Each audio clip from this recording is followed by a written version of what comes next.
y'all. Welcome to For the People podcast. I'm your host, Vision X, and this show is for the people, by the people to bring power back to the people.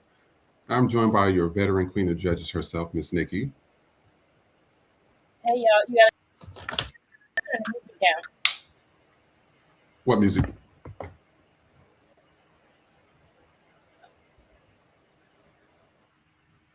You hear music? My bad. I'm using YouTube to check the chat, and that's what I heard. My bad. No. It's all good. It's all We're good. good. No. So what we're gonna do is we're just gonna wait for a few people to get in, and we're gonna start this show as always. And then let me see who's actually in the chats. I'm gonna tell you this before we even get started. I'm gonna tell you therapy, and I tell people, black people, this like it helps. Like therapy has been like really helpful to me. Like especially since I've been off of that job for a little bit, it was just too much. Just the drama, the what I'm seeing everybody else go through right now. It's just I'm feeling better because you know how when you go to work and you're just so stressed out and you just like I just want to sit at my desk and just do my work. I don't want to hear where Mary Beth and Betty Sue. Just leave me alone. Like I just want to do my work and go home. Exactly. Trust me. Being black in corporate America ain't never given that grace or space to do it, and it's something I'm going to talk about in my Confessions of a Karen. But there's this thing going on with um, would you take 120 home or Mhm. 240 to be in the office? I don't understand how you can't take 240 because you're not black in corporate America. Black in corporate America, don't take that 120 and stay your black ass at home because you know what we have to go through. That's Sometimes the facts. money ain't worth it. Well, you remember I told you that job that I was that I was going to get in Kansas. It was like quite a few months ago, and it was like offering me 160. People said 160,000 a year. I said, you have to look at it. I'm from Kansas. I'm not trying to be fighting for my job every day, being in the office with managers because somebody told her complained that I didn't say hi to them, and they weren't even in the office, or somebody said I sent them an email, or I said I don't want to be involved in any of that stuff. Hold on, look at is that Stone? Stone, we seen you. Hey, I'm trying to hide off the camera. Kay is my name. She gave us our first cash app of the day, $10. Come on, Kay, it's my name. And Kay, thanks for being a regular. We love all of our repeat. You know what? That's one thing YouTube stated that we do very well. They says we have high engagement. It's like in the top. They said we have a lot of people that come back and rewatch the content. That means we're producing good content. Because if somebody can come back and watch your stuff again and see us cuss people out, you know we're doing something good. Hey, HACF, how you doing? And shout out to TikTok. Everybody that's on TikTok right now, thank y'all for joining us. Make sure you are liking and sharing live. We're gonna be TikTok and YouTube, but it's always easier if you join us on YouTube live because we can see your comments and we can read your comments. Um, TikTok through fast, but I see y'all, so just make sure that y'all are liking and sharing the live. And thank you for joining us today. Awesome. And then I'm not for sure if Trey will be here today, but if he is, somebody needs to wake him up and tell him that we are at work. I'll just play it. We're not going to do that. Oh no, but there's been a lot of change of events that's happened over the last few times. But you know what? I want us to start with something different. We always start with heavy stuff, so I'm going to start with something a little bit sort of light, and then that way we can kind of talk about it. Hopefully, there is no copyrights on this one, so I'm going to try to play this as best as I can. Oh, thank y'all for joining.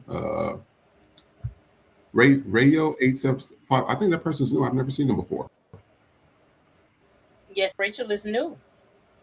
All right. Hey, Thanks for Rachel, if joining you us. are not new, but thank you for joining us nonetheless. All right. So we are about to start with our first video today. As always, please put your comments in the comment section. And also, before I begin it as well, we will be having the Cash App populate on the screen. As you see, it's right there. So we'll have that pop up because we heard that sometimes there's issues with, I guess, like YouTube payments or something. So there's a Cash App for donations. We do appreciate it. Thank you so much. Also, we're going to be, before we start the show, we're going to be moving over to Patreon a little bit more. So we're going to be having more exclusive content. We're going to have one where we talk, it's going to be called Trade on the Street. That's the current title right now.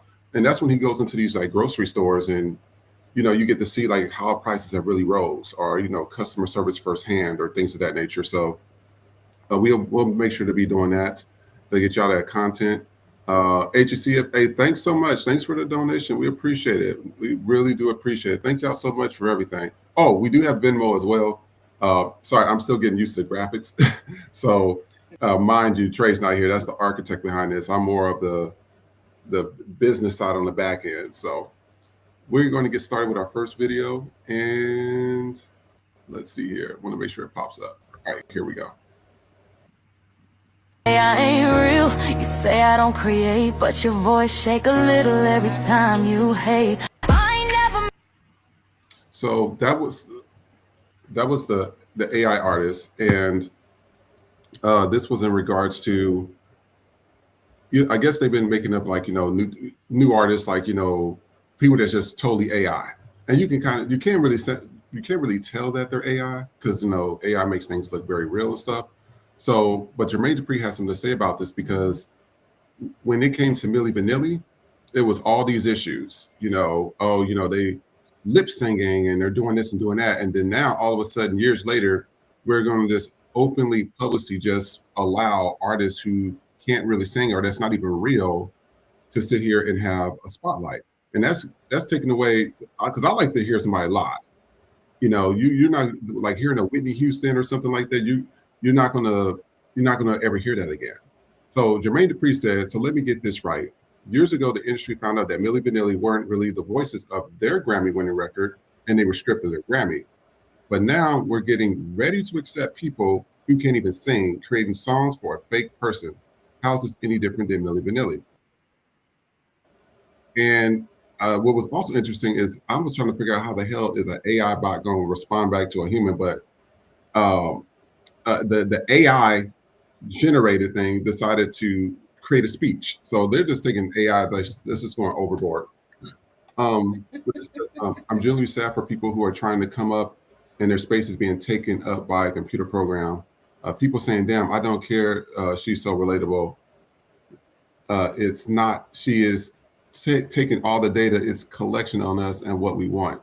I ain't gonna read that because it ain't got grammar errors really well. So what do y'all think of this? Do you think that the music industry is going way too far with having, not just auto-tune, but just fake singers in general? Yeah, well, we started. Shout out to L Boogie. She just gave us a $15 cash app, so we appreciate Come you. on, L Boogie. Yes, come on. Oh, coins, Um, coins. but I will say, as somebody who once wanted to be, business wise, I wanted You to know what to do say? Get your vocals no, together. a business. I always wanted to be in I want to be in the business side of it, because like my whole entire wall would be every CD, everything I ever bought, I would take it out and it would be on Mhm. my wall. So I love music, like listening liner notes, and I would see the sample. So go back and listen to the sample and then see how the original, and I was just that type of person.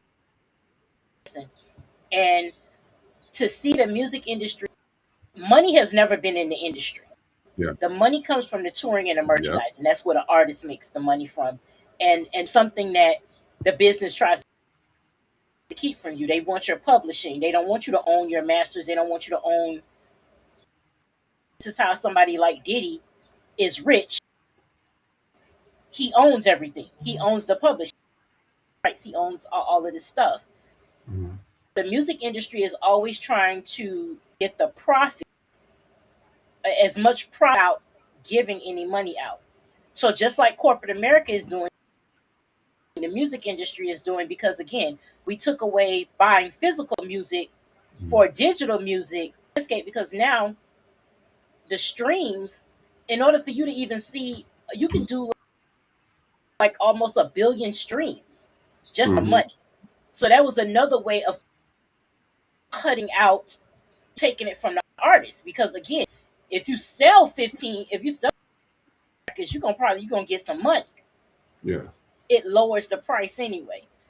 So now let's cut down even further and do AI. Now I will say with this, as a person that I do parody music, I don't so I write the lyrics, and I'm always careful. If you notice, if you watch my content and you listen to my songs, you always see that I say except by name, because I Mm-hmm. don't want it to be, people say, oh, you saying that good, and I'm like, no, I came up with a concept, I wrote the lyric, I for vocals and music, but this is parody.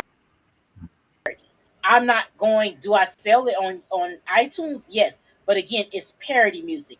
I'm not trying to an actual artist. If I had an artist that could sing and rap this shit for me, I would use them. They But could I barely think do because that. I'm using it artistic, yeah, it's like I'm using it artistically, not fighting, like you know what I mean, not for exchange game, like what they're trying to do. Because now you have to think about it. How is this artist gonna tour? Go see a fucking hologram. Like Oh at hell some no. point you got to step into the. So I think we're at this stage of greed. AI can do everything, but you're never gonna replace the person. You're never gonna. The AI doesn't. Even when I'm trying the beats and I'm trying to do certain things, it's never going to come out 100% how I may envision it because it's not a Mhm. person doing it. I can't tell it do this and do that. But when you're discrediting real singers by trying to make like this a business, that's when it becomes a problem. When you're doing it just artistically and creatively, like for TikToks and shit, which is how I do it, and comedically, that's different. But I'm not doing it where I'm trying to either trick or take away from an actual artist. And I think that's the difference. When you out here thinking that you can replace Whitney and Brandy and and all of Mariah and all of these things, you can't do that. AI doesn't have soul, have Mhm. that factor. And that's the one thing that corporate America, you're so consumed by the greed. Replicate black people by necessary, and they're using AI to do it. And if Millie Vanilli got caught, and they did, see how they were never the same again. It's the same shit. They, oh, here it is. Niggas is gonna pay that hologram, sing and dance. In this economy, get the Ugh, fuck out of here. shit. It's a lot. His ass better be for free. I'm sorry. No, I can't. It's just like I understand because a lot of people talk about the music industry. I said, well, back then, for the most part, because there was a few people that got through the slips. Like, have you ever seen "We Are the World" with Michael Jackson? And you seen he's like, I'm the king of fucking pop, and these mother effers up here can't sing a tune to save their life, and I'm supposed to be right next to them. You know, it was a lot like that one dude. I don't even know his name. He was just screaming in the mic. I'm just like, and that was one of their big artists back then. Like, are you serious? And so I felt bad for Michael Jackson because he's Mm-hmm. like, this is a joke. Like it really is. But it's just one of those things about, a lot of the artists today, they don't dance. They're off key. Or forget the words to their own song or what was written for them. Everything today is a remix. I'm sorry, I cannot. I think I've seen every artist remix somebody else's remix of a remix. I'm like, y'all got to have some originality. And I think this is the reason why I think this is the first time ever in what they said almost a decade or something where there was not any rapper or something in the top 40 or something like that crazy. It was, yeah, hip hop. The first time hip hop was not in the top, was not in the 30. And there was actually a young lady that did a really good viral where she was saying how she glad she was that hip hop is not in the top 40. Like we're not in the top 40 We are. because you you don't have a white person trying to do it, or you don't, it's like hip hop was never rap and hip hop was not ever imagined to be pop. It was for us. It started Yeah. out conscious. It started out for us, by us, and it was never meant to be popularized or called. It not being in the top 40 is not a slight to hip hop, because we know the origin of it. It was Hmm. never meant to become that. And so when I think about Gen Z my age and the music I grew up in an era, like we really truly grew up in a era, because this generation's music, like when my daughter gets my to look back on what's happening right now, hot garbage. Yeah. Like when we moved in, I knew we was in trouble when we moved into mumble rap. What you niggas are Yes. saying, when you are so lazy to the put pen to paper and enunciate, Hmm. we've lost the nigga. What are you saying? Like at this point, we just like, it's gonna get worse. This is why they're moving into AI, because they was like, if you niggas are buy this, then Yeah. You'll buy anything. you know what I'm saying? You'll buy any K-pop is taking over. You got Asians doing B, and then you K-pop. How the fuck is it K-pop when y'all doing soul music? How the Just fuck is it stole K-pop? everything from us. And there's been. I think I played the video for you a couple of days ago, and people were the Koreans were really trying to argue with us. I'm just like, dude, y'all, your JYP, which is one of their biggest entertainment companies in Korea for music. Y'all used to work with Teddy Riley specifically on all y'all songs. That's a black man, and he writes that R&B and hip hop. And it's just like, you cannot, like, people, they always want to do the pro black stuff in terms of the culture and the dances, all the fun stuff. But when it comes to marching for us or speaking up, they don't say anything. And that's why I'm just like, y'all did steal it from us. Even them, they say what's up in the songs, the style, the different color hair, all that stuff. Black people. It's just like, Coach, it's like you can't sit shout there. out. What happened? No, go ahead, Chris. I'm sorry. So what we're going to do, we are going to jump into our next category here. So we're going to talk about, we got to go into our racist part. So I'm going to show you, one is a video, and then the other one's going to be a still. And so I want y'all to see what y'all think of those. Oh, and B. Davis. Oh, thank you so much, B. Davis. We appreciate it. B. Davis says, think about Harold Melvin and the Blue Notes. People thought Teddy P was Harold, yet the real Harold was taking and hiding taking and hiding all the money, which led to Teddy leaving the music business as a mother. You know what? That's sad when something happens to an art like Teddy Riley. Like, that him, Babyface, who's some other, that's Timbaland, like the people from the 80s and 90s. I said the music there was just fire. Look, Stone, what you think? Teddy Riley is a Trumper, though.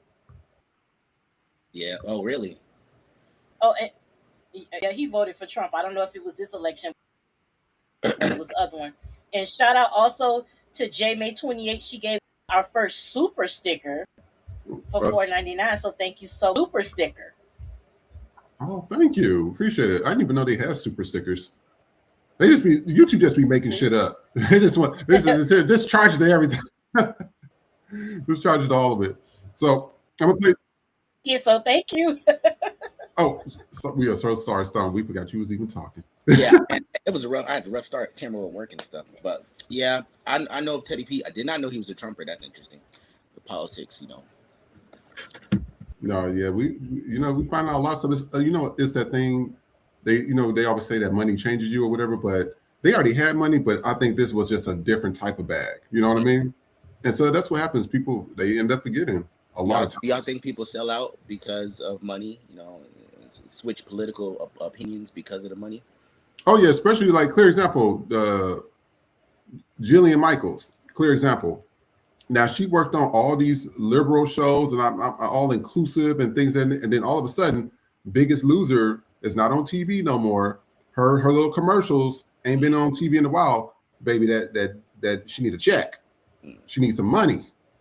And what she got out there, well, let me do with Charlie Kirk and Candace Owens and everybody else. Let me go to racism, easy check. And she was right. I mean, we just seen that Shiloh lady, almost $1 million, and then we seen the Cinnabon lady, $100,000. I said, why don't Black people, like, thank you guys in the comments, thank you guys for supporting our show, because somebody was talking about this. I want to pull up this comment real quick. And I think people got upset at the messenger, but not the message. And so this was all in the comments. So I'm going to show you this real quick, and then we're going to talk about this. So this was by Safari. You all know who he is. So he says, Black people mainly come around to gossip and tear other Black people down. When it's time to do something constructive and get money, it's crickets. The way Jewish people stick together should be studied. It's inspiring. If there's something going on bad in the community, it's hush and nobody will know anything. Black people spread nonsense faster than anything else. There's always a competition on who can tear who down the most and fastest. And so I'm just going to read some of the comments. Petty says, meanwhile, he's been on every city of love and hip hop, which is made to rip each other apart. Join the show on PBS, Martin Luther King. Then somebody else says, someone received the message because it's coming from him, but what he says is true, and I just stated that. And somebody says, y'all care more about the messenger than the message. So this is, I would say this, Dylan, when I was in Atlanta, there was a beauty to a lot of the Black people that was out there, because in Kansas, you don't see doctors and attorneys and lawyers. You don't see it like that. So I'm me thinking of that, I'm like, that don't exist here. But when I went to Atlanta, it was like the possibilities were endless. One of the best cities I stayed in. The food was always lit. There was always an event going on. This was old Atlanta, like kind of pre-social media. And I'm telling you, it was just it was a lot of camaraderie. And I loved it. The downside is the people that could be cliquish, and they could be not just cliquish, but it's like a tragedy happened to us. We can't even raise $500, but you let that happen to another community or a religious community or whatever country they're from, they raise millions of dollars. And that to me, I never understood that. What do you guys think of that? Well, first, I think Safari is kind of like a hypocrite. I think when I think of stuff like him, you think about love and hip hop. Well, I think anybody like on Zeus Network too. Honestly, Zeus Network, it is black. It is a Black platform, but it's a lot of negative kind of like it's a lot of dancing around in performance, and it's not positive performance. They don't even use the funds that they make off the platform for betterment of the Black community. It's just a whole bunch of Black people fighting each other, and it's entertainment for the world. Safari is a part of that catalog, and so I understand what he's trying to say, but like it's kind of hard to take advice from somebody that like if you're a crackhead, I don't want to take your advice on crack. You know what I'm saying? I just don't. Yeah, I get it. I agree with Stone. It's like caught up. You should still be able to receive the message.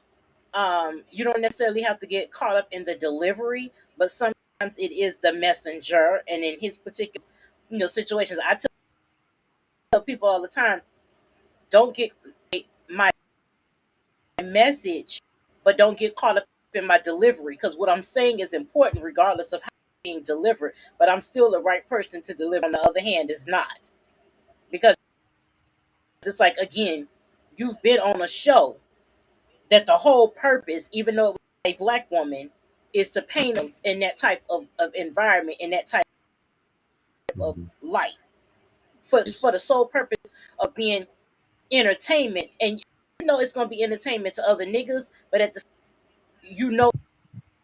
it's going to be fodder for it. Just reinforces. And again, it's not, to me, I don't want to say it's like respectability politics. I respect yourself enough to not want to do that shit on camera. I don't watching this shit, but give enough. How the fuck you gonna how you gonna preach unity but you profit off it? Like you profit off chaos, and it's the same chaos. It's like I said, it's a show designed to humiliate us. You're not helping nobody. You're not taking nothing. You don't got no nonprofit thereafter, Safari, and the donating to the community. You just profiting off of that shit, and it's miserable. It's actually pretty sad. So yeah, I don't want to hear that shit. Yeah, and that's why it's the same shit. That's why I told people that the Black community, like, everybody I always tell people we're always the number one that always get, fucked over. We're always the ones that everybody talk about. We're always the ones that, because somebody's asked me, you said this before, you're not pro-genocide for anything, but we pro-Black. You know what I mean? And it's like, we have to stop what we're doing to sit here and make everybody else comfortable. And I'm just like, why should we have to stop? We over here getting stabbed and shot and all these other things. And you're literally, letting us do the work for you. And you go back to being this, I'm not a part of the Black experience, or I'm not a part of this, but you guys want us to fight for you. You know what I mean? And I look at that and I'm like, why are we the only ones doing that for everybody else? That's why I'm glad this was the first time in decades that Black people finally, as a collective, just sat our asses back and let's say, fuck it, move on. Because even, we talked about this before, even with the ICE raids and stuff like that, I'm like, your own people is in ICE. Your own people is calling ICE on you. Just because you open up a food truck across the street. Your own people. I said, we done.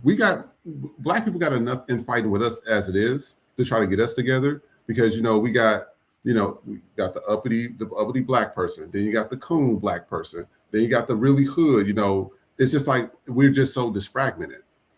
And if we was able to come together and really make shit shake, we would do very well. Yeah. But the problem is, that's why I said we can't be worried about everybody else right now. We got to worry about home base America and the Black community. That's all we need to focus on. And so what I want to do, as we are talking about jobs, we've seen a lot of people been losing their jobs lately. I know at most places, I know that most of the Black people I know were terminated. And they will put it as, they will put it as, we're having a restructuring or reorganization and stuff. But then they kept all the white folks there that literally come to work late, leave early, 2-3 hour lunch breaks, complain about everything, late assignments. And I'm just sitting here like, well, how is that possible? So how did you choose these Black people, but you didn't choose the ones right here based off performance? You know what I mean? It's just, that's some of the stuff. So I want us to take a look at this video.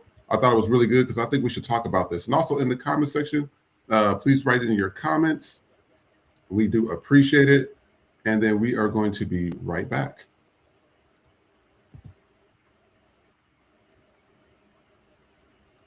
You got mad that you're mad that I'm not responding to that. I don't have to talk to y'all about anything besides work. Is that true or is that not? Okay, so what else are y'all mad about? I'm not training with you. You don't say nothing to me. You don't say good morning to me. You don't say anything to me. I don't even know where the animosity came from. Michaela didn't even say anything to me yesterday. I had to ask her, hey, am I training with you? I think so. Did you or did you not? Exactly. So communication work both ways. Y'all not gonna keep trying to treat me a certain way, and y'all not gonna try to single me. Y'all not gonna try to single me out, and y'all not gonna keep trying to treat me no type of way. Everybody needs to That's be all I'm saying. professional. Correct. Do your jobs, and that's it. Correct. No gossiping. And stop the little chitter chatting. People back and forth. This is not what was supposed to happen today.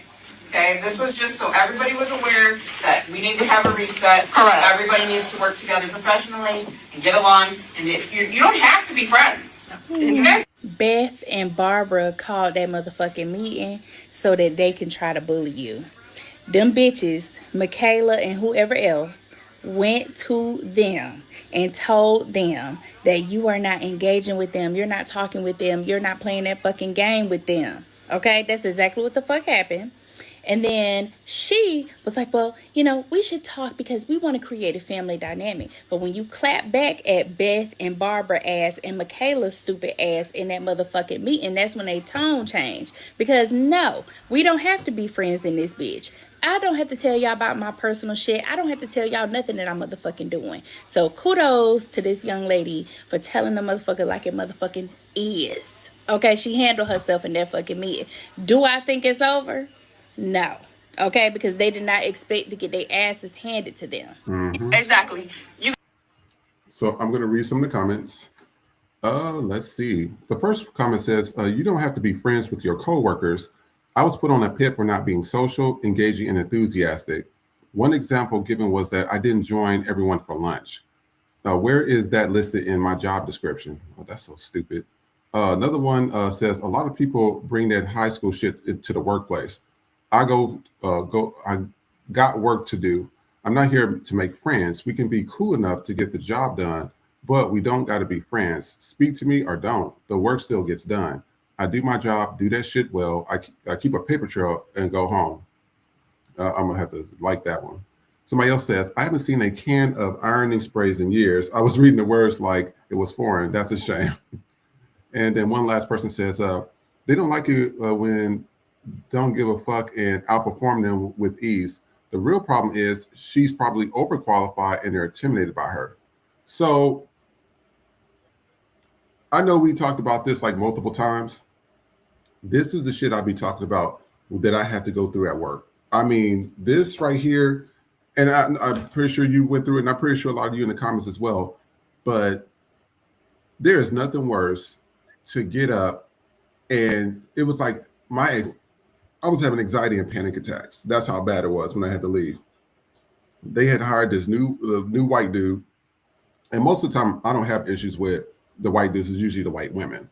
So this was kind of shocking, but you could tell that it's the white dudes that I get along with is the ones that's confident in themselves. They know their abilities, they know their shit, etc. And those ones I can tell they're not intimidated. They're like, hey, we can work together. It's always the ones that don't know the job or don't know what they're doing, and those are the ones I always have the issues with at work.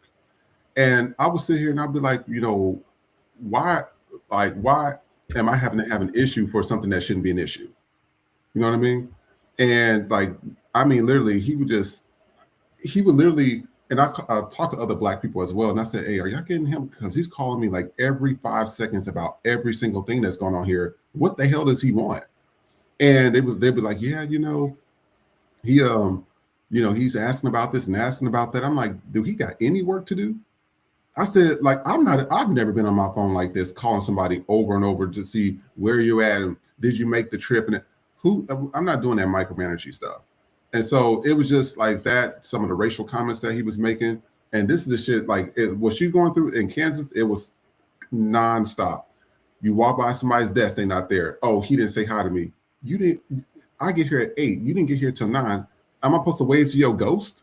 It'd be like stupid shit like that. And I'm just like, what's wrong with y'all? Like, there's always a problem here for no reason. And I just want to do my job and go home. So what do y'all think? Me personally, I've had similar. Definitely. Oh, go ahead, Stone.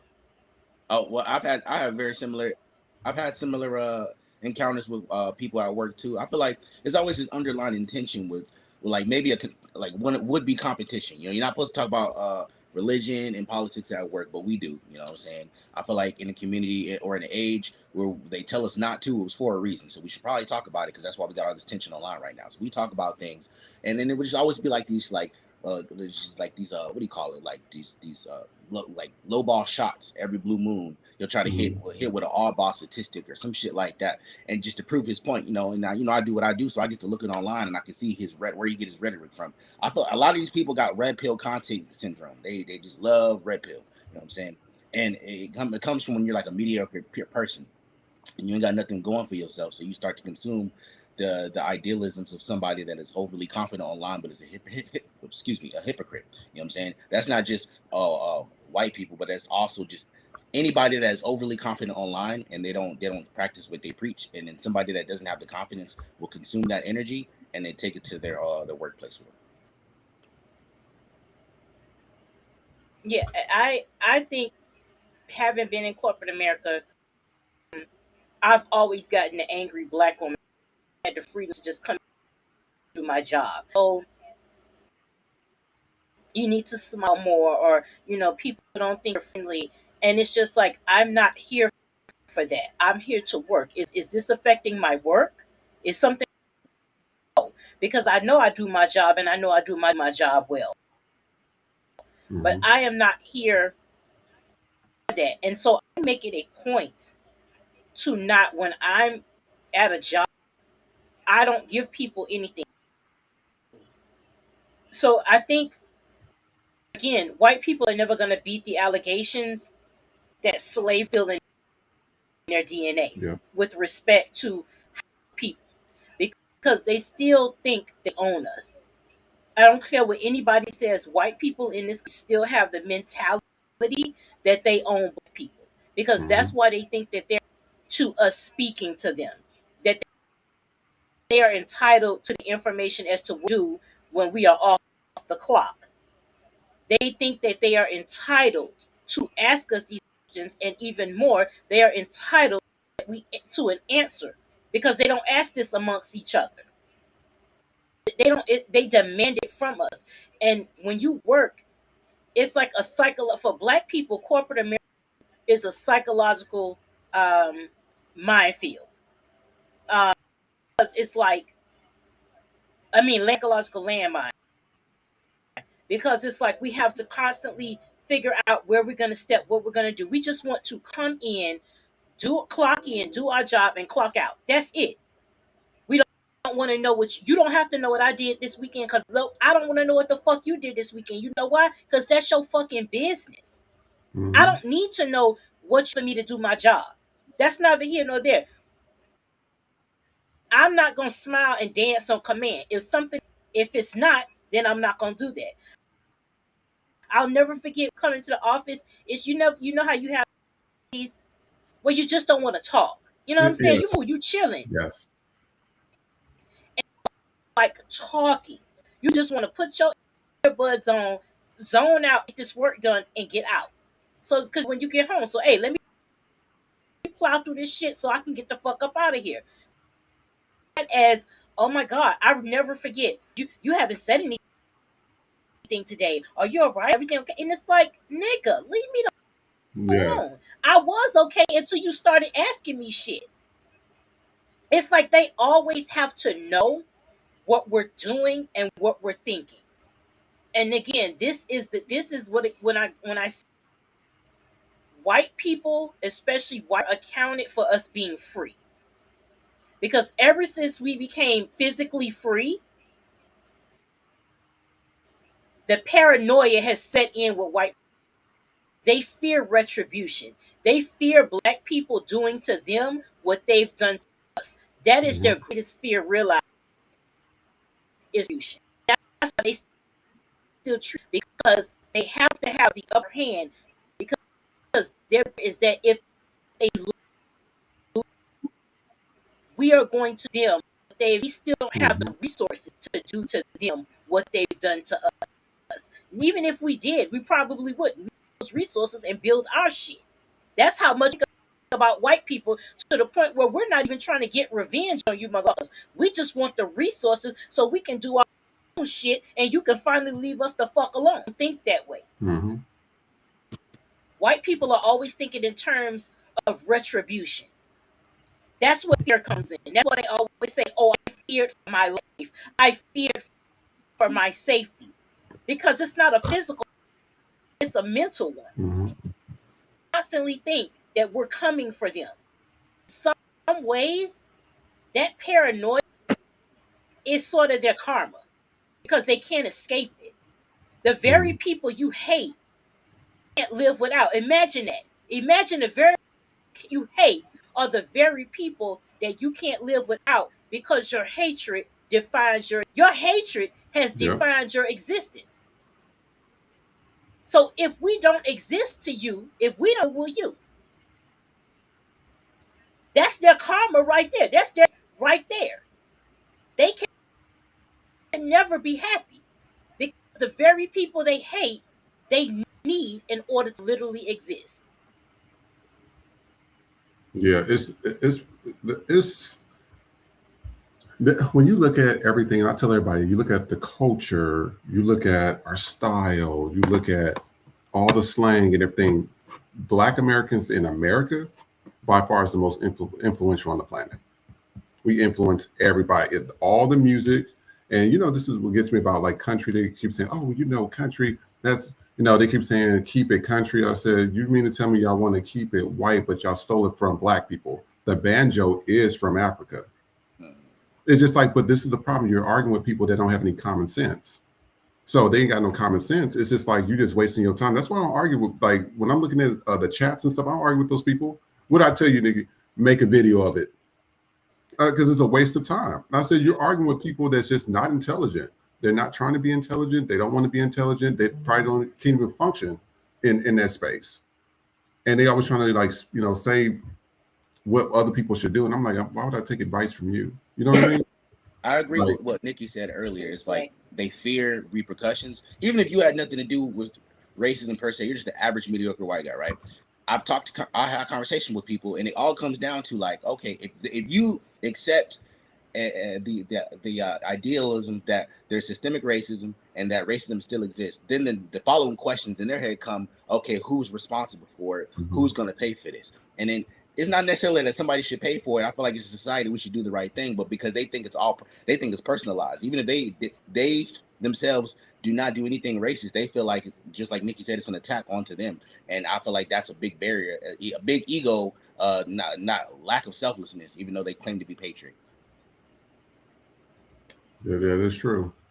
And what we're going to do is we are going to continue in 1 second here. I want to make sure that I pull this up for us. So we're going to continue into 2 different videos. And we're going to stay on that bandwagon. 1 second. So I'll play the first one and then the second one, and then we will discuss it. The first one was just posted recently, so we're going to take a look at this one.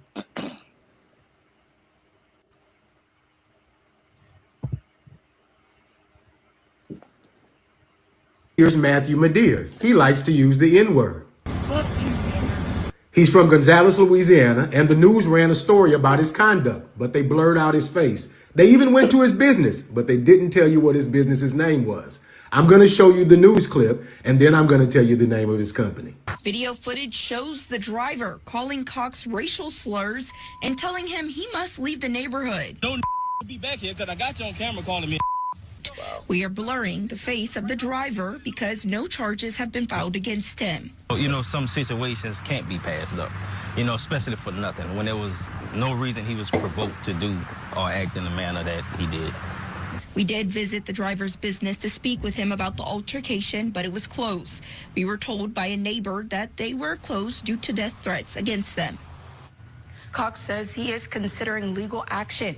Matt owns Ace Physical Therapy. Public records on the Secretary of State 99 Old South Walker Road in Walker, Louisiana. His Facebook page for the business says that the number is 225-455-2233. I think on Monday, they should get a lot of phone calls. Now, I know it's like... All right, and I'm going to play the next video. Actually, this is a still. So let me pull this one up, and then we are going to discuss this. The next one.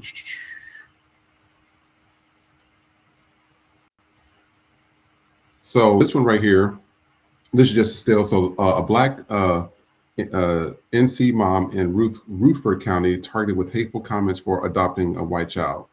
So Lynn Morgan, she says, now this little Caucasian baby boy is going to live a most horrible existence. He will not grow up in his rightful element. He would now have to fight the hood to survive. This is unnatural in every sense. She will work him till he drops or kill him with her disgusting culture. And don't say shit because I'm saying what nobody has the balls to say. This little white boy's future is fucked, period. And that was from Lynn Morgan. Another person says, Lisa Evans makes me sick. Charlotte Hayes mainly. That kid is asking to be free. Look closely. He is not looking away from the person holding him. I'm not being a racist for those of you that are cowardly calling me names on Messenger. I say this regardless of the color of those involved. Joy Brown Hernandez, not a Latin, oh God, here we go with this. And where is this baby's grieving family at? This is freaking sickening.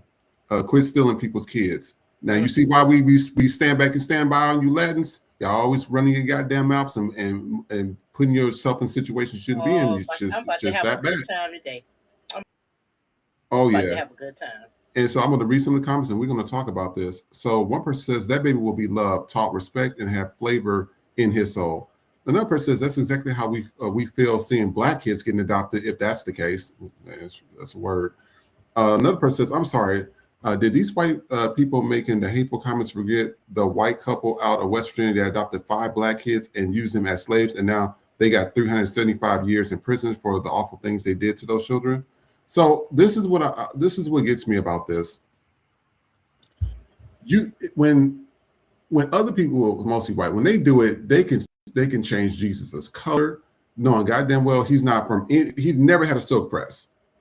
Even the Bible doesn't even describe him wool of hair of wool. That ain't a silk press.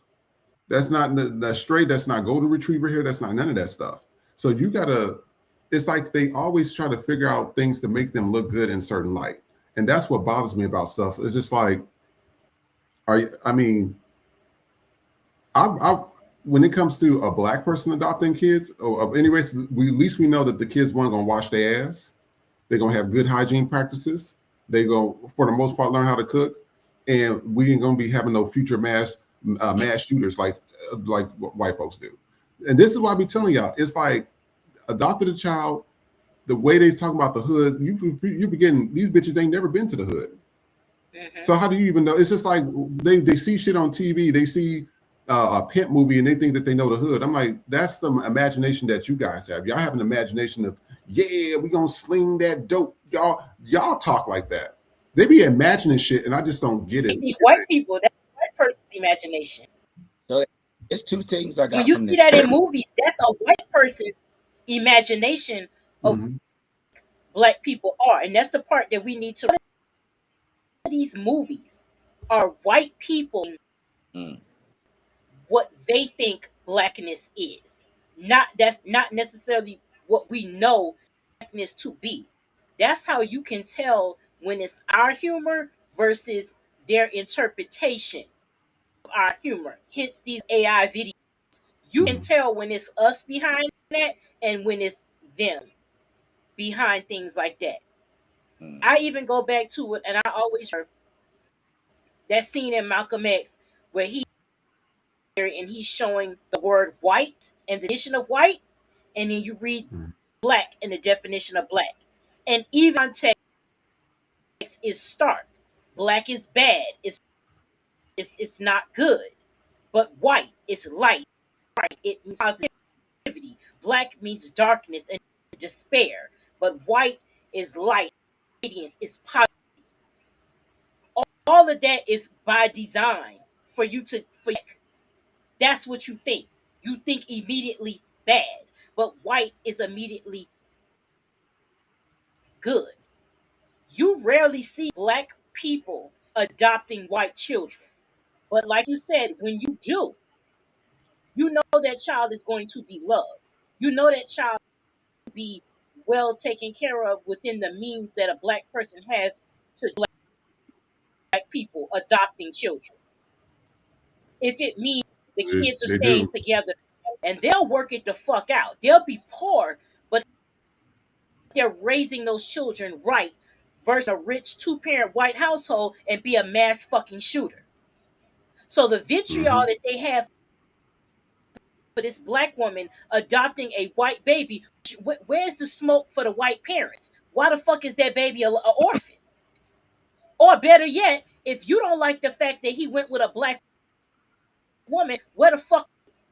Why didn't you go down there to the shelter and adopt him? Since y'all like picking people out like that, why you didn't take your ass on down there to the shelter and go pick you a white ass? That's what the fuck you want.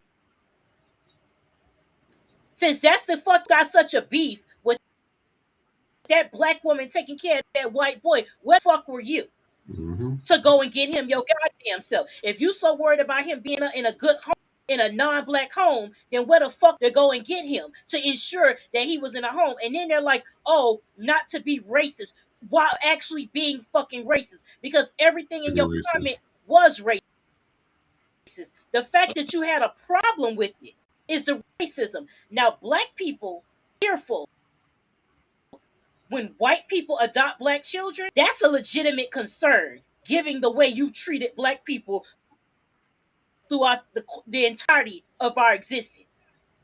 The red fucking flag. When you see white households, we Mm-hmm. suspect as fuck, and rightfully so, because of the violence, assault, all type of stuff that you inflict. Like they said in the comments, I don't know if it's the same couple, but it was a white lesbian couple that had all these black children, and then drive off the fucking cliff to kill everybody because of abuse charges. So Mm-hmm. we as black people have every right to be fearful when we see white people adopting black children.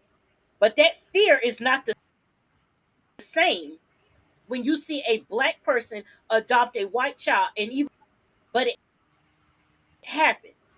Just like you saw that comment about that Hispanic woman. This is exactly why nobody fucking fight, because it always comes down to you being anti fucking black. Y'all will be anti black into the motherfucking day you rest, because that's all you know. Bitches on here crying, oh, why don't y'all help us? Why don't you march for us? You know why we don't march for you? Because of this type of bullshit. Because it's always gonna be them comments. It's always gonna be you anti-black motherfuckers with your slick shit about black women. Why the fuck your old Mm-hmm. ass ain't up there getting a fucking white boy, teaching him how to make a bitch? At least he gonna grow up knowing how to cook collard greens and oxtails. Why don't you get him and go teach him how to cook a motherfucker or some shit? Get the fuck out of here. And teach him Bud Light and bologna. Fuck you too. Oh my God! But I go don't. up. Yeah, you're okay. You that was that Yeah, was valid. Nikki goes on her rant. She's like, I "Yeah, got it's you. time for me I'm gonna let to." you get out.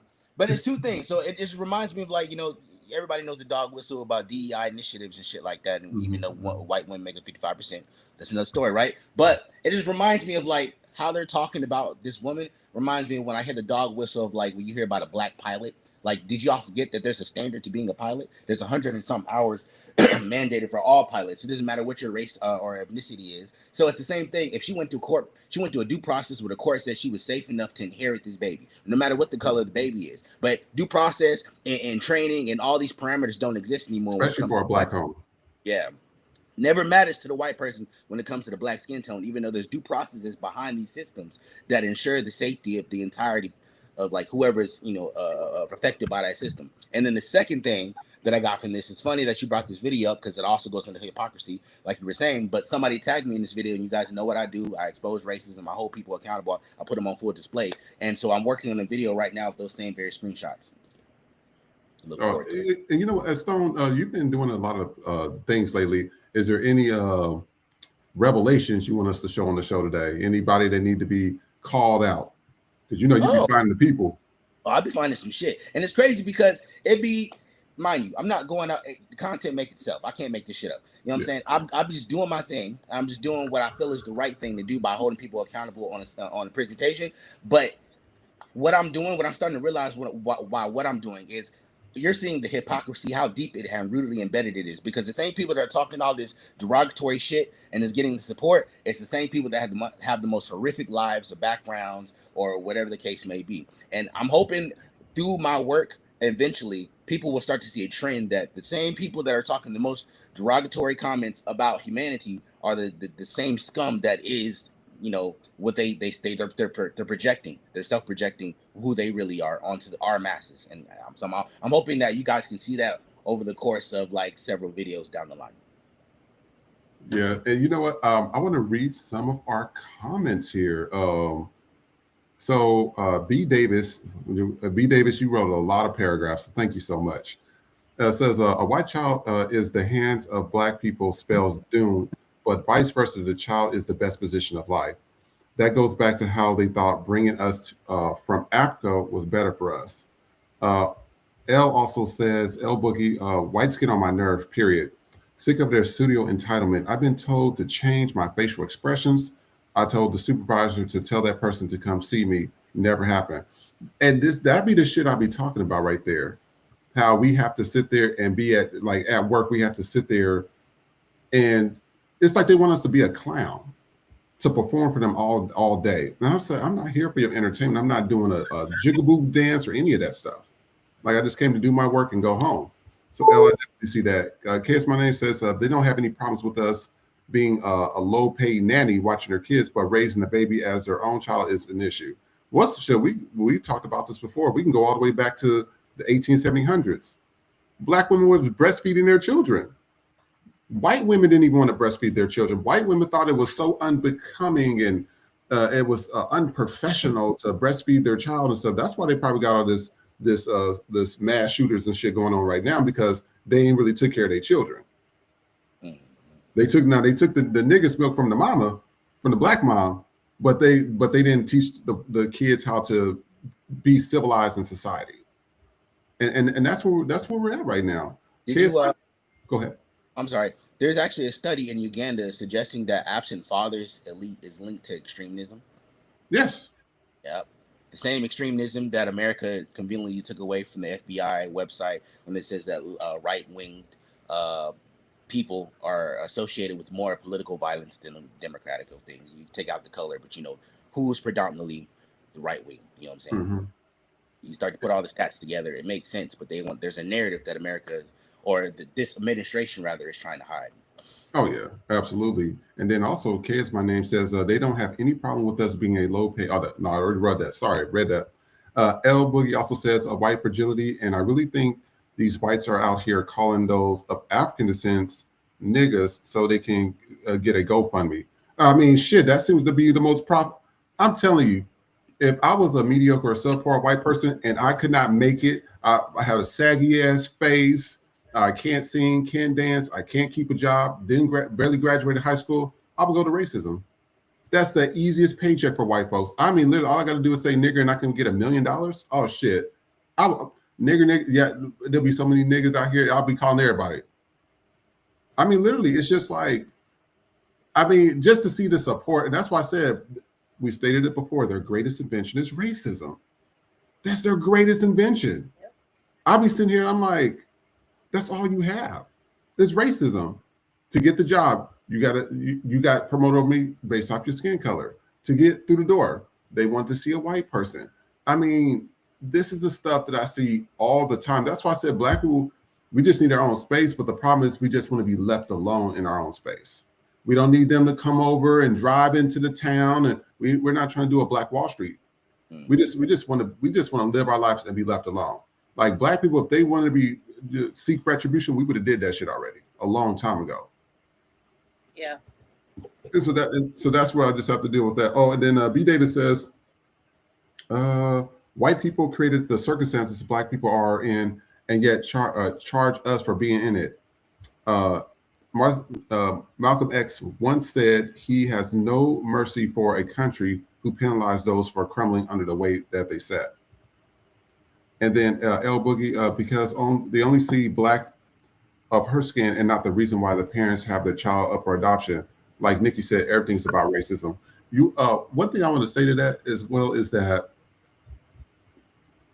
we have all this pro-life, which is more suited into Christianity and stuff, right? Everybody's like pro-life, and they're against pro-choice.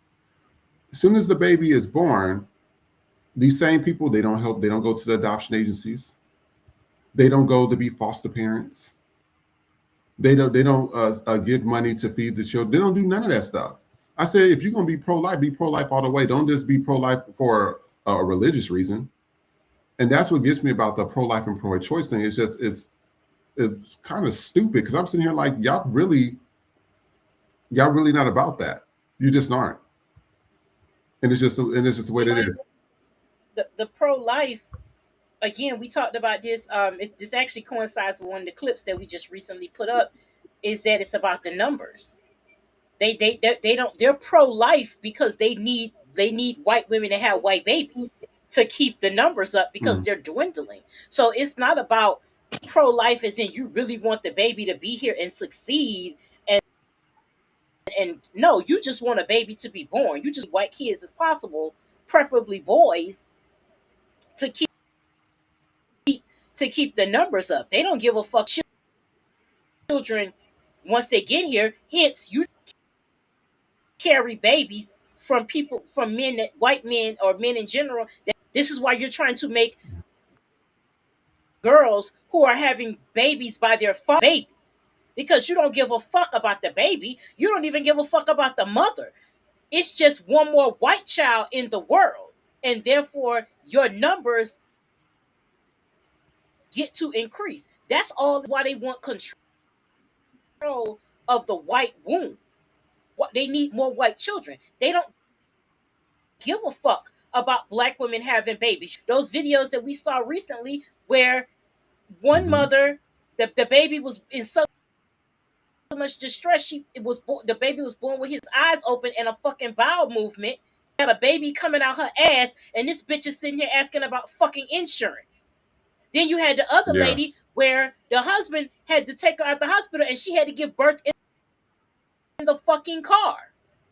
Then you had treated like a science experiment. She was brain dead and they made her carry the fucking baby, and the baby came out with all types of problems weeks later. They don't care about the mortality rate of black women. They don't care about black women. They don't care about black babies. All of this shit, taking Roe versus, making it damn near impossible to get an abortion. This is white men trying to control the white womb. Fuck about the black womb, the Hispanic womb, the Asian womb, the brown womb. Don't give a fuck. They only care about the white-ass white bitches are handing over your fucking womb. Because you are white.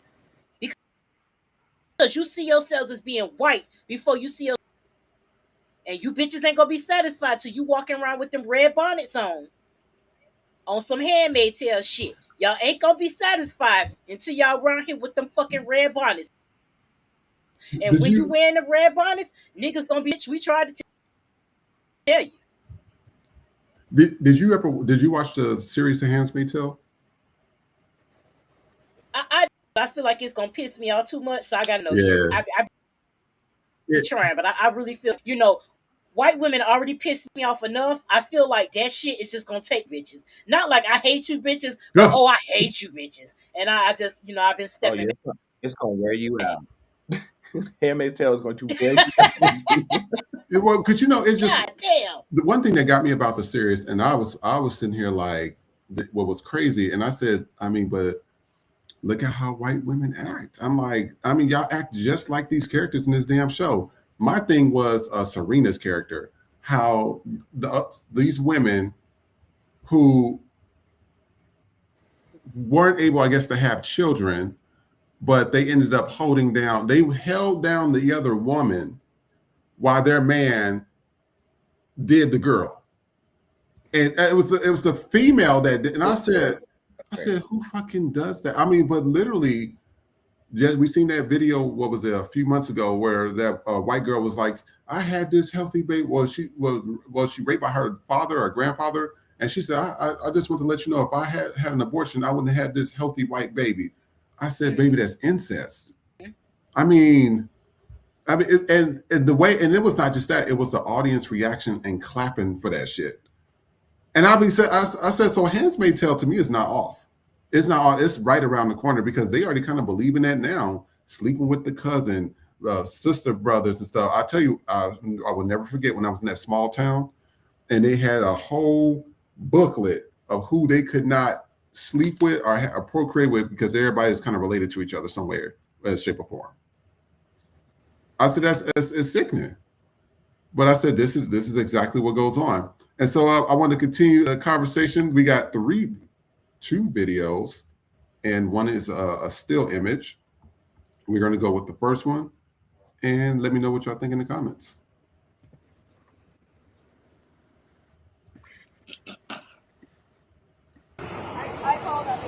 What's up, man? Hey, how you doing, John? Are you hurt? No, not really.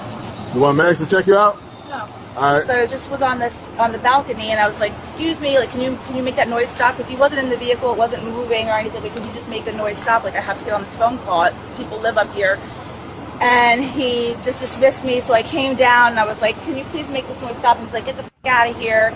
And I'm like, "Oh, I'll get the fuck out of here." So I come around to the vehicle, to the side. I didn't get in the vehicle, but it was slightly open, so I just stepped up and I shut it off one notch. And he pulled me by my arm. The car, the key? The key, yeah. I just shut it off one notch, and he pulled me by my arm down. And so I pushed him to get off of me, and then he punched me in the face. Okay. Do you have your ID or anything on you? I can go get it upstairs. All right. Like that escalated really quick. extremely quick. Can you go ahead and turn around for me real quick? I'm just gonna detain you and put you in handcuffs, okay? Are you serious? I'm dead serious. Yes, ma'am. Why? Turn around, please. Why? Is this a joke? No, it's not a joke. What is happening? But she opened the door. Was it open or closed? Okay. Okay. Okay. Okay. You get her stuff in the mouth and you just punch me. Okay. Really? At any point did you hit her? Okay. So let me ask you this: did she put any hands on you, or did she touch you at all? She pushed me. She pushed you. How did she push you? In the chest? Yeah. Okay. Are you hurt at all? No. Okay. Do you want to press charges on her? I can? Yeah. She pushed you. It's battery. So Hell if you yeah. want to press charges, that's, you know, right now, based off of your story and her story, you're the victim. That's why we're asking if you want to press charges, Okay, meaning let's she's press going to be charges on prosecuted. that. All right, so ma'am, you're going to be placed under arrest today for simple battery. Are you kidding me? No, ma'am. He punched me in the face and you're over here laughing with him and nothing's gonna happen? I'm sorry, where are your shoes? Well, they're upstairs. I live here. Okay. She said she has a couple dogs or something up there. Okay. You have a neighbor or somebody that can take care of the dogs? I can put one in the crate, but this is just crazy. He punched me in the face. You're missing everything before. No, you're missing the punch in the face. I've never been punched in the face in my life. Wait. The very first crime that was committed was you entering his I truck. didn't enter his truck. My arm went in the truck and I shut the notch off one thing. I was coming out of the truck. I never went in. No, she wasn't ready. You call? So I'm going to read some of the comments real quick, because I'm actually going to stop this video so we can talk about that. Somebody said this makes the Black community so proud. Another person says, I'm thinking it's just a regular car. Girl, that man is working. Another person says, from the beginning of the story, I was thinking he was a guy in his car making a whole bunch of noise, and come to find out he is working. She went inside a dump truck and turned it off. The audacity of white people is insane. Good job, police. And then I'm just going to talk about the still image, and we're going to talk about these two. You still see my screen, right? Yes. Oh, actually, let me show. I'm just going to show the still image. That video, I said I had to play that today, and then I want to show you this one as well. So 2 paramedics killed a Black man during a mental health crisis. Earl Moore Jr. was 35 years old. He was having a mental health crisis. He needed medical help. He got restrained. EMS workers handcuffed him, strapped him face down, and ignored him when he said he couldn't breathe. He died under medical care. The state ruled his death a homicide. How does someone asking for help end up dead at the hands of people trained to save lives? EMS is supposed to protect airways, monitor breathing, and respond to distress. Instead, they strain a man in crisis until his body shut down. And this is in memory of him, and that is his picture. So this is what we be telling y'all. People, they get upset at this show a lot, but all we do is show you guys exactly what the fuck you do. I mean, literally, white folks will literally sit there, y'all will create a scene that doesn't need to be created. Y'all will imagine this, like they will imagine what the scene should be. They imagine it, and then they go ahead and do it. And she was like, "Oh, they're going to come get him, and he's Black." And that's exactly what she did. And I believe her ass went into that truck, turned it off, because you have white folks that do that. I remember we used to have birthday parties. They will come and just turn the music off. I'm like, and then they get upset when they about to get their ass beat. I'm just like, what the hell did you expect? We're not touching your shit or bothering you. It's just like they don't like our happiness. They don't like our joy. They don't like when we smile. They don't like when we walk across the street. I'm like, damn, y'all use all of our shit, but don't like us. You got to make it make sense. What do y'all think? Bitch. Go ahead, first Trey. Save me for last. Oh my God. But so she told on herself and was just like, and she wanted to give details. She thought she was going to find some solace in the details. I've never been punched in my face in my life. Go away, white woman! What? Why? Like, oh. The audacity, and she was like, when he said, "Put your hands behind your back," she was like, "Oh my, come on, you." I mean, literally, even the cops. This is now when people say good cops. This is what the fuck we mean good cops.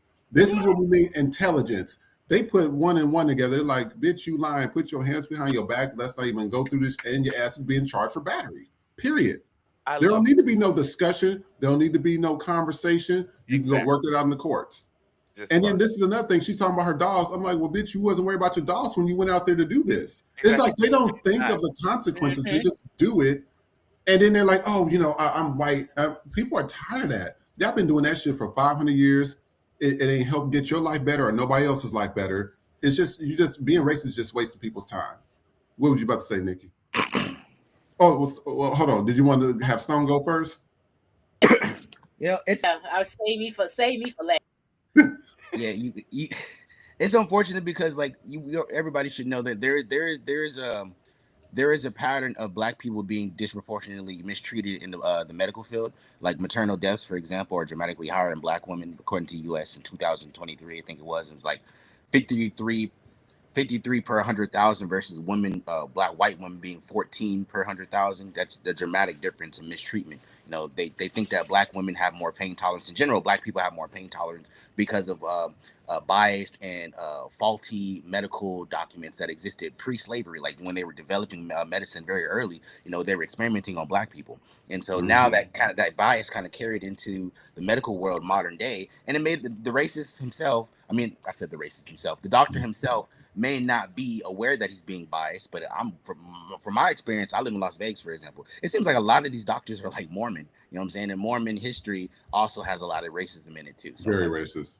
Yeah. So especially in Utah, I don't know if you've ever been to Utah, but baby, when I tell you, you could just feel the racism. They look at you, they like, what's this nigger doing here? You can just see it. You can feel it. And it's just like Utah is so uncomfortable because it's like this nice but nasty. You have to fake to be around them and say hi to them, knowing that they don't like you. You can feel the energy and presence. I'm just like, dude, this is every time I went to visit Utah, I was in and out. That was it. There ain't no, oh, I'm going to the mall. I'm in and out. Straight to the airport. That is it. Get me up out of here. All right, Nikki, go ahead and cook. There's a reason why she was selling it. I agree with you, meaning that when these white women call the police, they're not thinking because to them there is no consequence for them for their actions. So white people automatically operate with the that there are no consequences because they don't have to endure consequences. When every officer showed up and it was a black or person of color, Becky knew she fucked up because Dextra. Because had that white officers, she wouldn't have sold it that extra because she would have felt like she wouldn't have had 9 times out of 10, she wouldn't have had to sell it. She would have just told her side, and either they wouldn't have done anything to her, and they may have let the black man go. You see the instance, and that officer knew what he was gonna get with her, so he had to get slick with it. Go head on, and then that's when he hit her with the. But before you do, now let me put you in these motherfucking cuffs. Because had he said it first, she would have went, oh my, that shit. Guys, oh, my lie didn't work. Every fucking eye. All of a sudden, she worried about her dogs. She worried about that. I'd have been like, bitch, chocolate and the ASPC motherfucking A, bitch. Fuck and fuck them dogs. You didn't give a fuck about dogs when it's bullshit. So fuck you and fuck all them dogs. Let me go open your apartment door and let these motherfuckers free. Because I goddamn show certain they don't even want to be with you. I'm tired of you fucking them every goddamn night because you can't get no heart there. That's what the fuck I would have did. I would have freed them goddamn dogs. I'm so on black men. Y'all still on that Emmett Till shit because you know you can.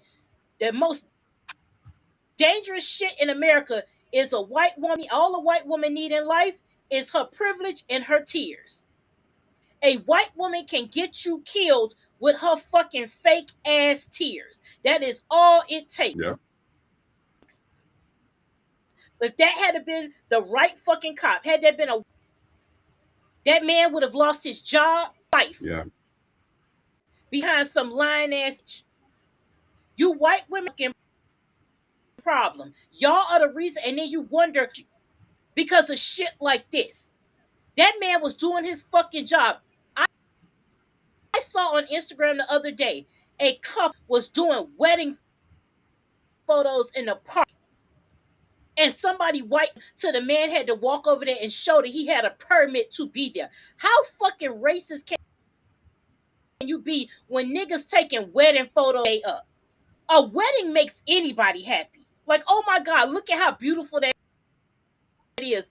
No matter what race you are, if you walk by, even if you're somebody that don't like marriage, you can. That's a beautiful couple taking pictures in the park. How nice is that?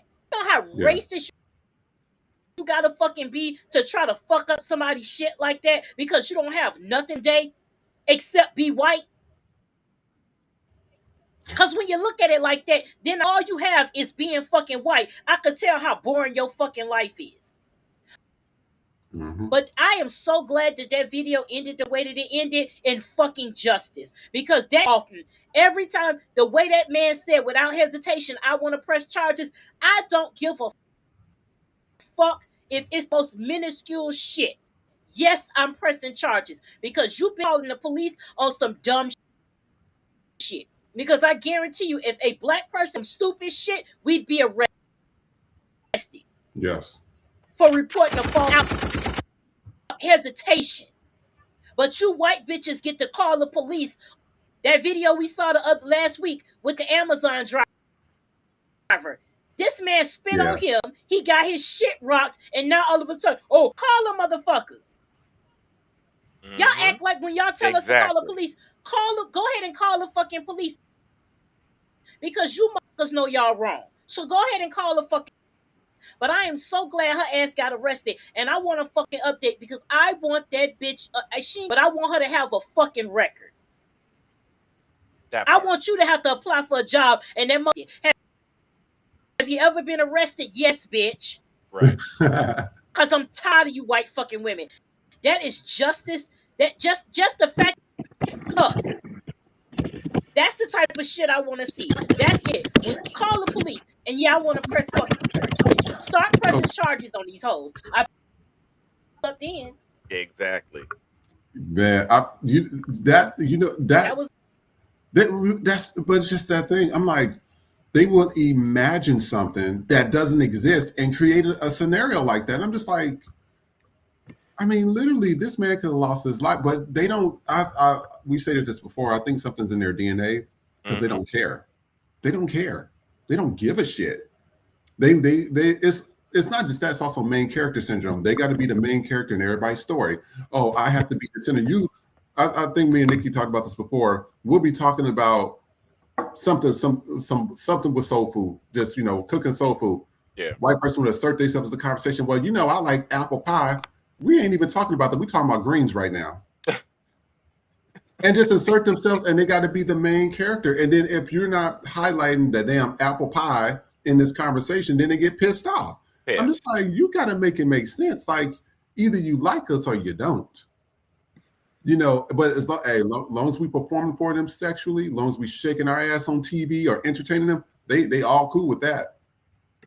But it's shit like this. Like, why are you talking about collard greens and not green beans? Why all green beans matter? Why are you talking all about vegetables that matter? Why are you talking about sweet pie when I bake this pumpkin pie? Pumpkins matter. You need your fucking soul food and your seasonings. What's wrong with salt and pepper? Isn't that enough for you people? It's that type of shit. It's like we ain't even fucking talking to you. Go over there, Becky, with the fucking potato salad and your goddamn raisins and your fucking jello and cheese with a side of hot dog. You funky ass motherfucker. Even your food is nasty. See, your fucking food is nasty. Everything y'all fucking do is just nasty. Leave us the fuck alone. We eat good food in peace. We can't talk about shit. Here the fuck y'all come. Well, we can say, I love black women. Don't you mean all women? No, bitch. He said black women. If a say I love Asian women, don't nobody Not a black word. women ain't saying shit. If an Indian man say I love Indian women, a white man can say he love white women, but let up here and say he love black women. Here bitches go without skipping the beat you fucking count. Here the fuck you go. Don't you mean all women? Did he fucking bitch? No. He said, I love sisters. I love black women. And women have a fucking compliment. Like, god damn. If a black man say to a black woman, oh, I love your hair. Well, it's probably, I don't give a fuck if I still got the price tag hanging off this bitch. He complimented and not your stringy head ass. So shut the fuck up. I'm so sick of you ass bitches. I mean, just we can't have shit. We can't have a compliment. We can't have a movie. Have nothing without white people, especially white women, centering themselves. Everything is about them.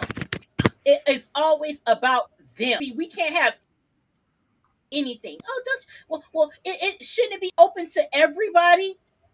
Y'all creators of exclusivity, and yet you hate to be excluded because you don't. The reason why white people hate being excluded is because they don't want that shit. Because nothing.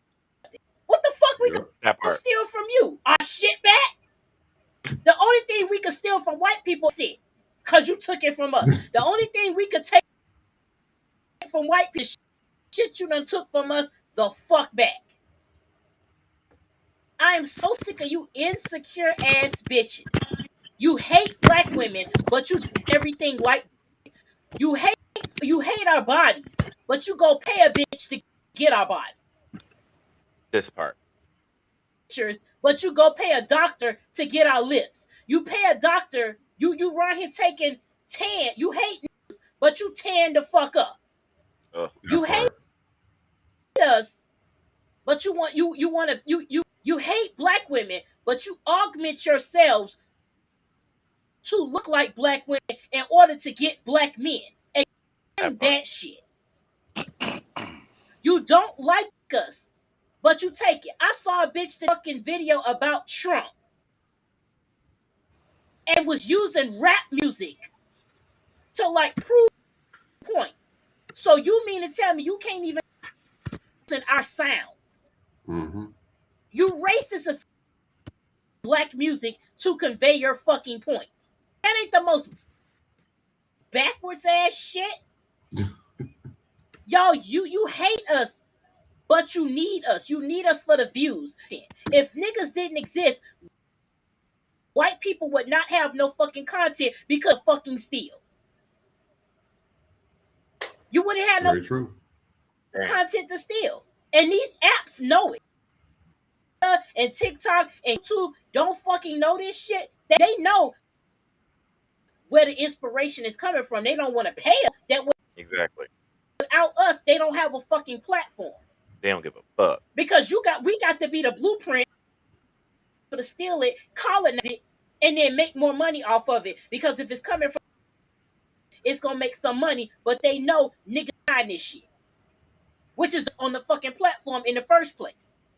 And it's a catch-22 because we need the platform to get ourselves out there, but we also understand ourselves is going to lead white people to doing, like, we can't stop them from stealing our content. Because I see it every day. A white person will make a shot for shot, line by line remake of black content. And the white content numbers. And when you go to them huge numbers. Comments, oh my god, it's so funny. I never thought about that. I never get, bitch. Go check. Never credit the original. They never say, "Oh, I got my inspiration from this black creator." Go and check them out. That costs nothing to do, and they won't do it. Instead, they'll report the black content creator, probably saying that because they know Meta is gonna give the to the black creator, shut them down, and then the white creator. Oh, hold on for 1 second, Nikki. Whose mic is that? Oh, that might be. I think that's Stone over there typing and stuff. We hear you typing. We hear you tick tack. Yeah. You might have to put it on mute. Yeah, hold on. See, now y'all know we serious. We got our headphone on the side of the ear here and hearing this and stuff. We got mics up and shit. Like the viewers, all you guys, hey, we haven't forgot about y'all. We want to thank y'all because hey, we make this content for you guys. Like this is for you guys. It's called For the People, and that's why we have conversations like this because I'm telling y'all the shit that man went through. I remember there used to be a cop across the street from Circuit City in Overland Park, Kansas, and Overland Park is like really racist white, and it's probably the only really nice city in Kansas. When I tell you that cop always had a reason to stop my brother and his friends. Oh, you're jaywalking. Oh, it looked like you dropped something. What is that? Is it some drugs? Well, I never seen you walk across the street at this time. Why are you going to work at this time? I'm just like, this fat motherfucker don't have nothing better to do with his saggy chin ass. And he was always just at that spot. And I'm just like, do they ever catch any real criminals? But you start looking at that. No, I mean, if you look at most of the stuff that happened, that's why I don't care about the fun of the police. I can give a rat's ass about it. When you start looking at it, and that's why I say these are good officers because you don't see this. I mean, that was top tier. That was top tier. I mean, you have to have intelligence. And I think people are just tired of the bullshit now. And that's what they displayed. Put your hands behind your back. We don't want to hear all this crying. Come on, put your hands behind your back. Let's go. Let's get this moving. Another satisfying racial moment. So I want us to talk about, we're going to pivot a little bit. Have y'all seen Ice Spice at the SpongeBob premiere? Oh, dressed just. I saw raggedy bitch. Inappropriate. I'm looking like inappropriate. I'm like, are you fucking kidding me? This is what she wore at this event. I know you lying. And I'm sitting here like, and this is what bothers me. No fucking class whatsoever. Like she's got no friends. She's not a good rapper. It's just like, it's like I'm not trying to be mean, but we're glorifying like holding this to a whole nother level. At least the hoes back then were classy. This right here, you don't see them at children's events like this. You know what I mean? Well, unless they have to drop off the kids or something at school and they have to go on the corner. That's a little different. But this right here, this is what I'll be talking about. We just be having people that it don't make any sense. And somebody said for a kids movie, Ice Spice had a screening for SpongeBob. And then look how SpongeBob looking. And so I'm gonna read some of the comments on this one. Somebody said, "Girl, read the room." Shake my head. This is a kids movie. Another person says, "Got her bikini bottom all out." Somebody says, "Just so tacky, no decorum at all." And another person says, "This fit to SpongeBob premiere is a little wild." And that's one thing I'm going to know, like who put that shit together. And then I'm going to show you another video. We're going to bounce off of this. And I'm not going to even say nothing about it. I'm going to let you guys see it first.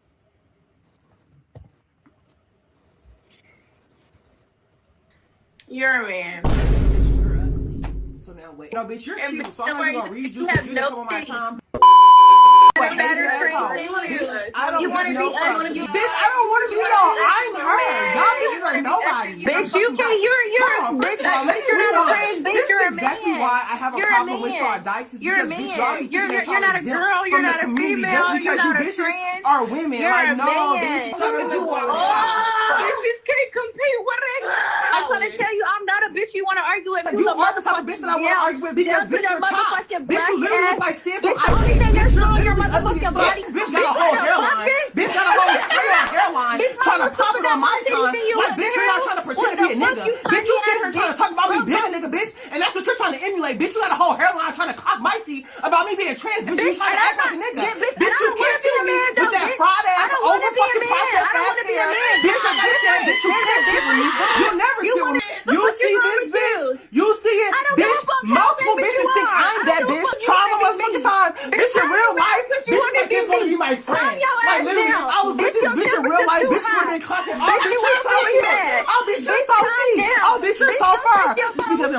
if you saw me, bitch, you wouldn't have this energy. Shut the fuck up. You wouldn't have Shut this the energy, fuck up. babe. Shut the Like I fuck said, up, bitch, bitch. I'm not gonna shut up. Young man, calm down. Bye. Bye. So I just want to read some of the comments. Oh, this is from Boss It Up. They said they called her a man. She is a man. That's not transphobia. It is a fact. Another person says, imagine being a part of the LGBTQ and being transphobic. Spooky. Somebody says, some studs think just like men, shaking my head. And another person says, so two girls that present themselves masculine like a man is calling a trans girl a man. How corny. So I wanted to see what y'all thought about this, because one thing that I don't know if it's a mental illness, and I'm not trying to be mean. I don't know if it's a mental illness, but just the other day, I will, the Louisiana fried chicken, the one that's always packed out tray, the one that when I tell you it tastes like chicken crack, it is so good, consistently. But I'm sitting there, and there was a whole stud, titties and everything, and I'm like, well, what the hell is that dangling between her legs? I see titties, and she had a whole strap on. And the other girl just rubbing on the strap on. I know you lying. And I'm like, I was trying to process, and she was like, yeah, I'm about to put a baby in you. I said, huh? A plastic baby? I said, what the? I was trying to process. I'm like, the math wasn't mathing for me there. And the other lady that was next to me, she said, that's a damn shame. And I heard her, and she said, no, she know goddamn well she ain't got no real dick. And I was just like, but you couldn't tell her nothing. So when you see stuff like this, it's like, I don't know, there must be some type of mental illness, because y'all part of the same community talking shit about each other. Dumb. What do y'all think of this? Okay, so I want to kind of toe a little bit of a line and really actually touch on that mental illness part of things. Because when it comes to the LGBTQIA plus alphabet mafia, there is a level of mental illness that exists. So when it comes to being trans, or even the process of being trans, and this is just from my experience, because I am around a lot of trans people. I'm around a lot of masculine presenting females. I'm around a lot of femme and trans men. Well, men. How do I say this? Trans individuals that were originally born a man that are transitioning into womanhood. So if you are going through this process and you're not going through counseling to understand the disconnect, there is mental illness there. So a lot of people, so in media, there's a lot of talking about mental illness in the LGBTIA community to hurt them, not to clarify what is going on in your head. If you are someone that was born a female but you want to present yourself a male, or vice versa, if you were born a male and you want to be presented as a female, there is an entire mental health counseling process that goes into that and being secure in that. And there are a lot of people out in these streets that haven't gone through that process yet. There are now what looks to other people men just slapping on wigs and trying to go through life and calling themselves a woman.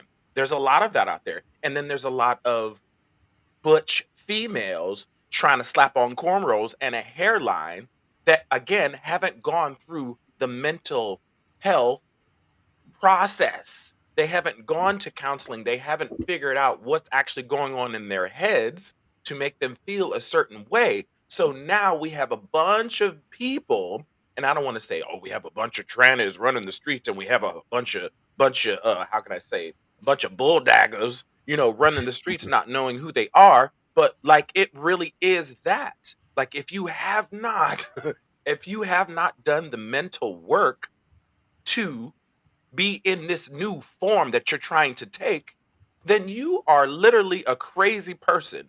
Therefore, you are writing the label of a man in a wig out in these streets, and you are writing you are writing the narrative of, oh, this girl thinks she a boy.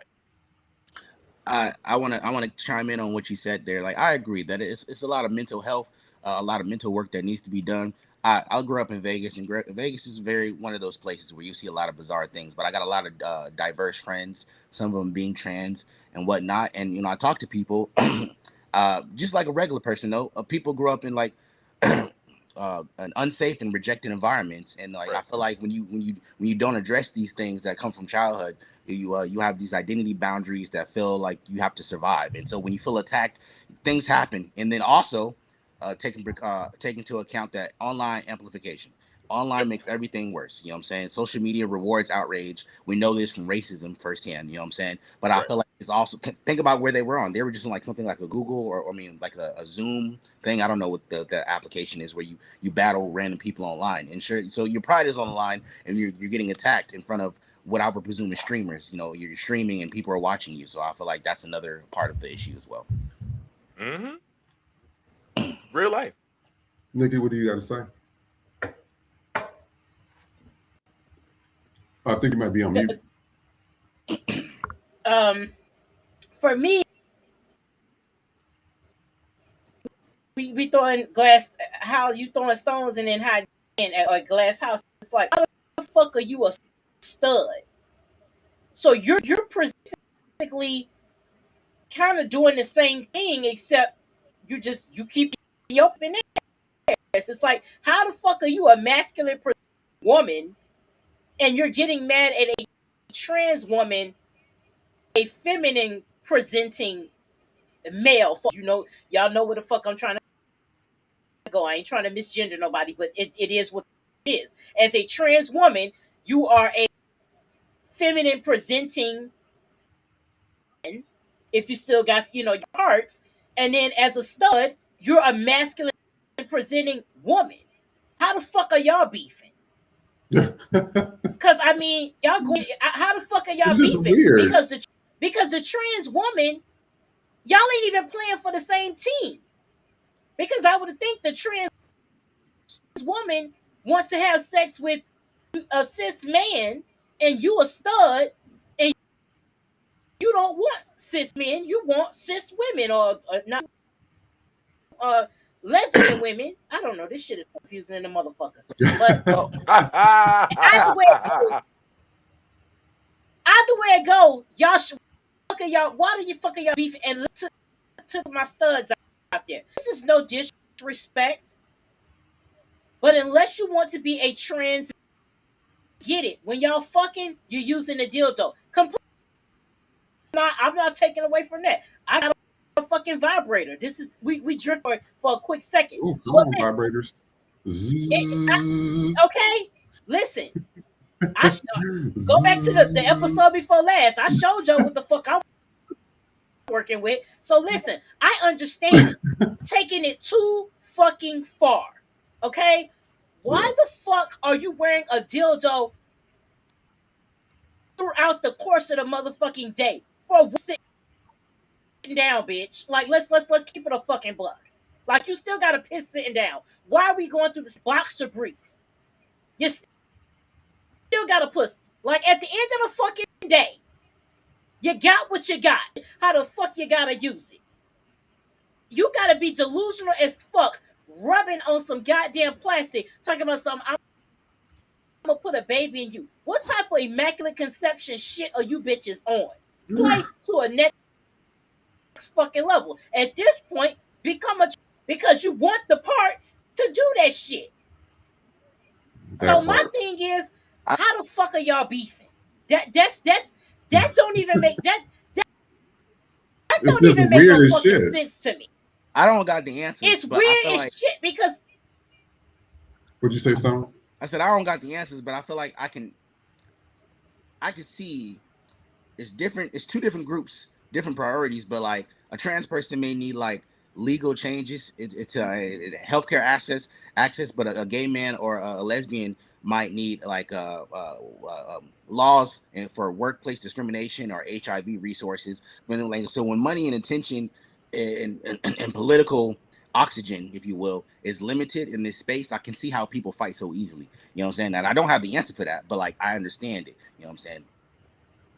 Yeah, actually tagging in on that that point of Stones is the society isn't set up for people that uh aren't cisgendered and straight people. Like, so if you skew off of that line, I skew off of that line. If you skew off of that line, there are extra precautions and there is mental gymnastics that need to be performed to even kind of just exist, just like a normal person in this society. So if you haven't taken the steps to make sure you are good mentally, then you are going to do shit like this. Like, you're going to be Mhm. arguing with people that you don't even need to be arguing with just because you confused about your own shit. So clearly that conversation is is in that particular instance, the studs being confused about their own situation, feeling like they need to argue with the trans person, which is basically just the flip side of their coin.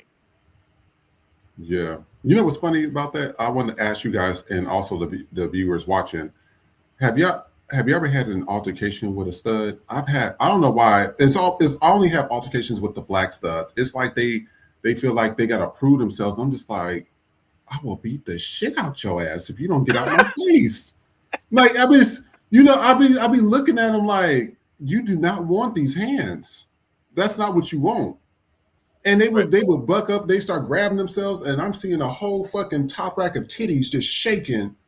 And I can't take it seriously. I'm just like, you for real? You're trying to fight me? You got a whole rack of titties. Come on. Right. Like, And then she a girl. Then when you hit her, it's yeah, so she a Right. girl. I'm just like, Right. I don't get that. I'm just like, what was the fucking point of you? Like, now I don't get into any issues with the white lesbians. Actually, they be pretty fucking cool. The stud white girls, they be cool as shit. Like, they just chill and laid back. It's always the black ones and the Latin ones they be on one. I'm like, what the fuck is wrong with y'all? It's like y'all grabbing yourselves, and she's, yeah, dog. And I'm like, please don't get the dildo beat out of your ass, because I'm not trying to fight you. Right. Like, I will pull that dick out your pants and beat you with it, bitch. Oh it my just be God. weird as shit. I don't be getting it. And I'm going to read some of the comments. And then, B. Davis says, this is why I still have serious problems with Chris Cooper, the bird watcher, who didn't press charges against the white lady with the dog, who was ready to get him harmed by the police. He forgave her. He did. And you know what's funny? That was going off of a previous video that we showed. What gets me about that is when you sit there and you forgive them, when it goes into court, the court says, oh, well, if the black person has all this sympathy for him, then I should too. And there was one where the black family forgave the white woman. She had murdered somebody or something, and they forgave her. And the judge was like, oh, well, since she's forgiven, I think that she awarded them $1. What? Yes. Yeah. There was a court case that happened. It was all in the news like 3 years ago. And they awarded the black family $1. And it was because if you feel you sympathize with this white woman so much, obviously she didn't do nothing bad to you black people. So the judge awarded them $1. And that's the problem with I can say with my people. It's like we've reached where you have to stop being forgiving, because forgiveness is not mandatory for you to heal.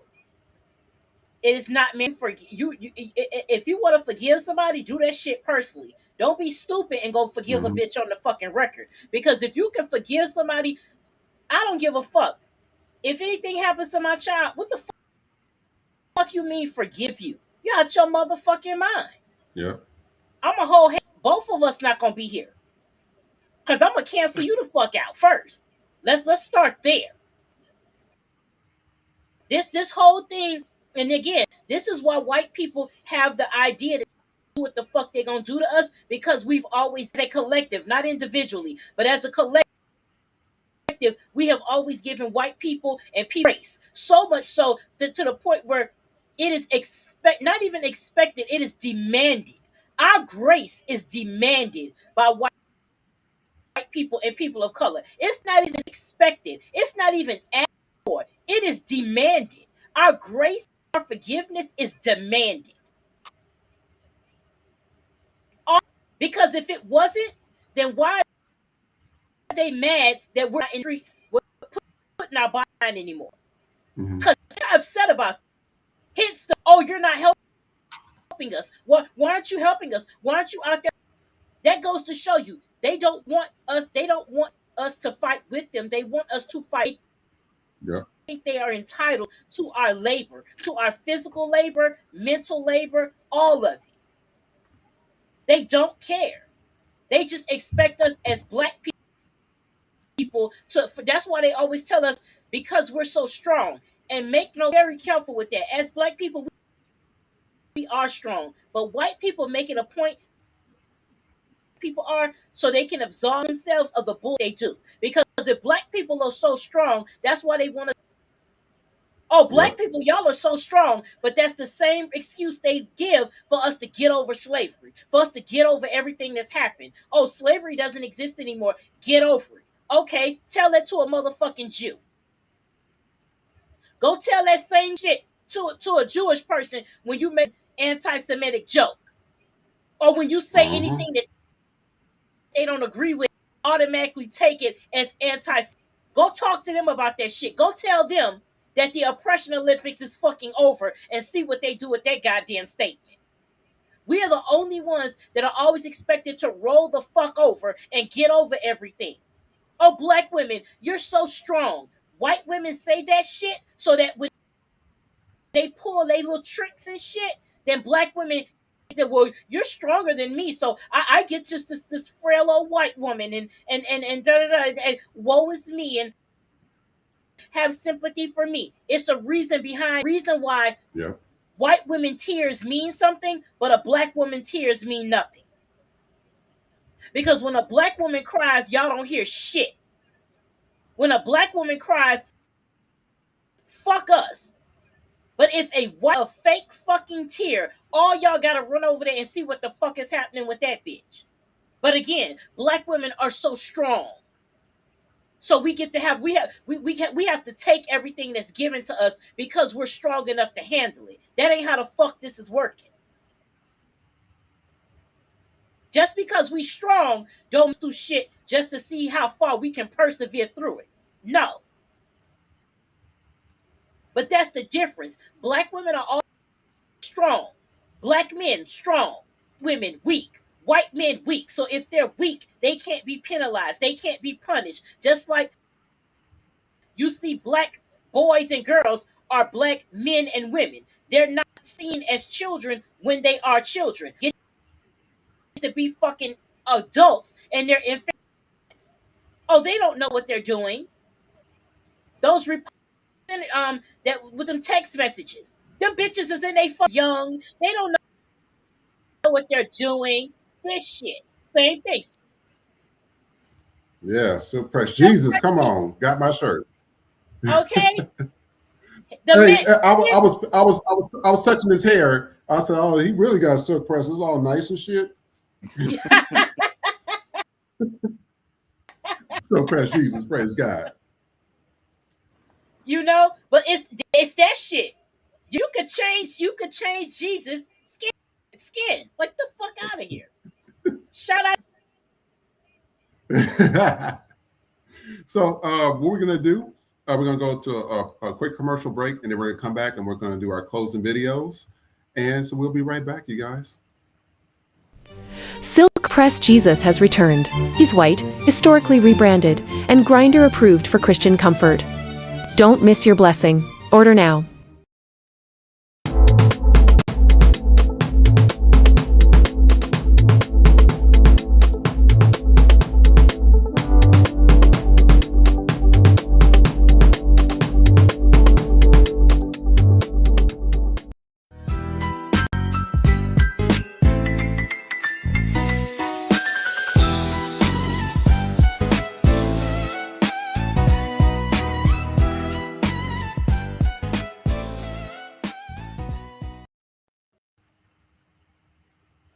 All right. So what we're gonna do is we're gonna show actually, what we'll do is we'll have these quick highlighted clips here.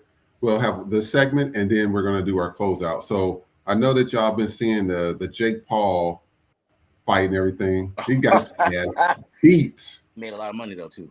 I missed it. He got his ass whooped. Hold on. Boom. Look. He's like, oh no, no. He couldn't even protect himself after that. I want. Well, he's so MAGA. He's so white pride and stuff. But what got his ass beat? That's why when it's equal and it's fair and ain't nobody cheating, we already know the black person's going to take it. And you know, it's a beautiful thing. A lot of like red pill contenters have been getting their ass whooped lately. It's woman propaganda, I think his name is. This guy and Andrew Tate all got slapped in the face in the last like week. And then I'm gonna show this next one. We're gonna take a look at this. This was another video I thought will be good for us to see as well. Oh, now I ain't gonna lie. I gotta give it to these white girls. They was whooping. They was wearing them out. They was wearing them out.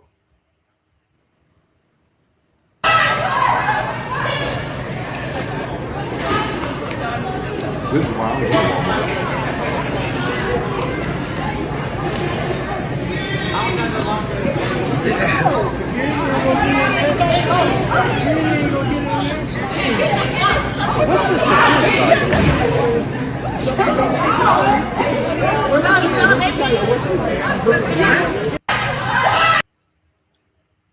And I'm going to show this video as well. Walmart is wild, Joe. Oh, Walmart's out of control. I'll tell you, when I go in there, I'm in and out. And it also, this is just a little bit, we talk about foster care a lot, so I just want to show this as well.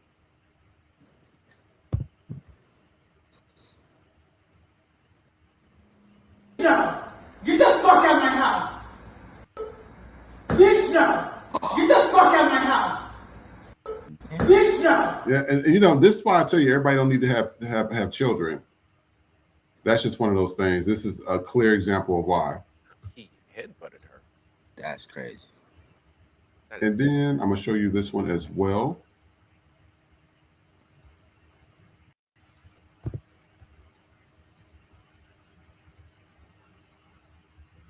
And you know what's funny? Our system works for the most part fine. I'm DUI.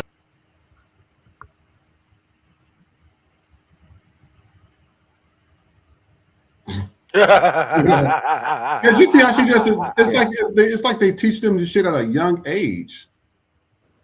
Girl, move. It's just like, why? Why do that?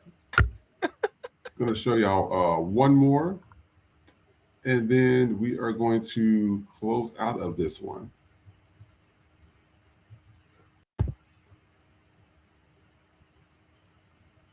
They're looking for a missing dad. The girl only had a drawing of her father. She didn't have a photo, just this drawing of her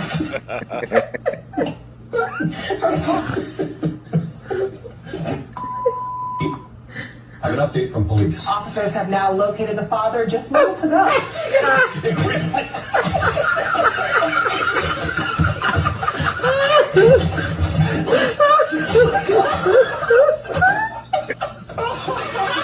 Police, they're looking. See, I wish I could go to work and like work with people and laugh like that, and we have a good time. You know what I mean? Like it's just hard. That's why I tell people. You know, I know we're at the end part of our show, but I tell everybody, I said, make sure that, you know, if you can own your own business, own your own shit. If you're not working with like your own group of people, especially black people, try to find a firm or something. You know, I was watching Insecurity the other day. I like watching the reruns.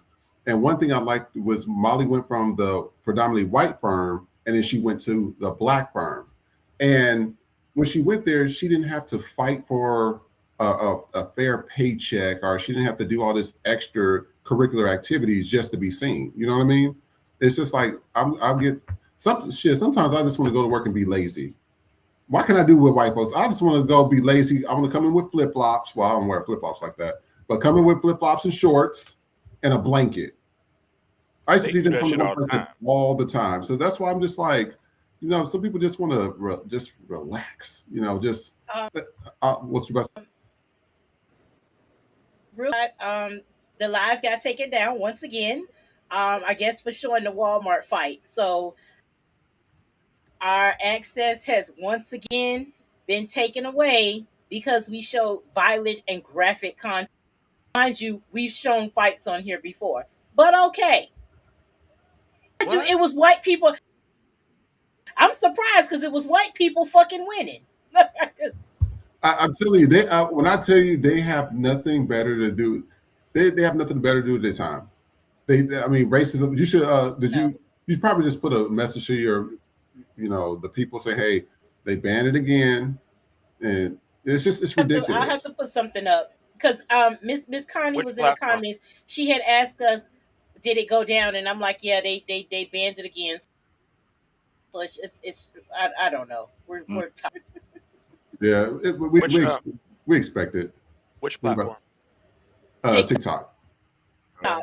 The one that was recently bought by the Zionists. I said, why is a government / new country buying TikTok for what? Like, it's just, I'm just over. That's why we telling everybody we moving over to Patreon. We got our Substack account, so videos are up there as well. Thank you to the guys that suggested it, because we would not have even thought about Substack until somebody in the comments said something about it. So we want to thank y'all for that. Also, we are going. I want to thank J28, HACF, B Davis 479, Gene and Clay 3865 for all your super chats, and then also to the people that donated through Venmo and Cash App. What was their names, Nikki? We had 80 donated through Venmo, and then give me 1 second. Because I always want to highlight y'all. I know times is hard, and we appreciate it. Y'all are helping us reach our goals, so we just want to thank y'all so much for what y'all do, because we know as Black people, I mean, especially foundational Black Americans, we got to stick together. I mean, if that so we had Cash App, she sent us 15. Thank you, Elle. HHC $40 on Venmo, and K is my name, sent Cash App as well. Thank you. All right, hey, you know what? One thing I like is we that did, and we got some super chats also in today YouTube as well. So thank you, everybody. Yeah, so we doing it. We want to thank y'all so much. And so remember, people keep asking about this. So I'm gonna say this for quite some time, and it's also in our link tree. We're here Sunday through Thursday. Sunday is the only time we are here at 10 a.m. Pacific Standard Time, which is 1 p.m. Eastern Standard Time, and then Monday through Thursday, 5 p.m. Pacific Standard Time, which is 8 p.m. Eastern Standard Time. Okay. Now, some shows are 2 hours, some shows are 1 hour. It just depends on how I'm feeling that day. So if I don't feel like doing shit, we're gonna have a 1 hour show and be done with it. And we gave y'all entertainment. But I want to thank all y'all for coming back, and especially with the high engagement. Like YouTube, they've been giving us a lot of rewards because they say our engagement is really high. So I just want to thank y'all. We make the show for y'all. Also, if y'all have questions or comments, y'all want to call in. We would like to hear from you guys. We're going to be doing the phone number in some future episodes. Again, we're going to get that more displayed. Also, if you want to come on camera and talk in video, we'll send the link to your email, and you can come on here and you can get a little segment to talk with us. Because this show is for you guys. It's like we're trying to build our community, and for me and going through like therapy and stuff, and to get out and be around people that I don't have to fight with all the time at work or whatever. I love what I do. Like, I think this is what we're supposed to do. Nikki, this is your call. And I mean, we created videos where it went viral, 300,000 views and stuff. Of course, MetaMag and all them take it down. I mean, because, we're getting popularity, but at the same time, we're doing something. It resonate with people. So that means we're doing something right. So before we go out, Nikki, where can they find you at? You can stack at knickknack80. So join me over there. I will be putting some older content there, just transfer to archive it as well as in the meantime, you can find me on at bitch_happens, and the backup is bitch_happens 2.0. Make sure you do follow me on Instagram, because since I'm permanently shadow banned, you can only see if you follow me And you can also, if you go to my Instagram, all of my links are there. So if you or make a purchase at the Knickknack merch store, that's n-knack.printify.me. So all of my links are on my Instagram. So you guys can, donate, follow, support, all of that. So you that have donated and have made purchases from the store, me Thank you. personally, and for FTP, I thank you so. Thank you. And Stone, where can they find you at? You can find me on all platforms, Stone Low Key, STONELOWKI. On my platform, I like to hold people accountable. So if you see a racist or you see a pedophile or anybody that's really a dickhead, tag me and we'll put them on display. You know what I'm saying? We'll have a great time. Yep, he will get them together. I know that for a fact. I've seen the videos. Oh, that girl that before I move on to Trey, that girl that does the content. I would like to see if she would want to come on the show sometime, because that is a white girl using her white privilege to get in somebody's ass, and she does it effortlessly. And I love her content. It's just awesome. Oh, Monty? No, Monty's good. No, she's good. It's a girl that he works with. Oh, HR Mary. Yeah. Yeah. First, actually, real quick, shout out to HR Mary. Shout out to Kiandra Demoy, and then shout out to Liam Liam _ Nissan. These are all 3 platforms. They all have like 200K that have all given me a chance to collaborate them in the last 2 weeks. So appreciate all of these people. You're awesome. Stone, thank you for your Academy Award speech, but this is not the award show to be doing shout outs. No, you got to give shout outs to the people. But yeah, we would like to have some of them on the show, because we're going to have a segment called Exposing, because you trust me, you say racist comments, we going to find that shit. And it's got your employer address and your phone number and who was your kids and your great grandma, and everything can be pulled up. So don't you saying racist stuff behind scenes, don't think you can be caught. And Trey, where can they find you at? You can find me at Trey Rich Live on Instagram and Trey Rich Live Show on the TikTok. Perfect. And remember, again, thank you to everybody that's in the FTP store. Thank y'all so much for your support. Also, remember, we're going to be moving to Patreon February 1st, okay? So I just want to get you guys geared up. So we will have content. There'll be free content for 30 minutes. And then the rest of the hour and 30 minutes will be specifically on Patreon for every episode. That might change in the future, but we just want to let you know how it's going to work. As always, please like, share, and subscribe, and we will see you next time. Take care. Bye.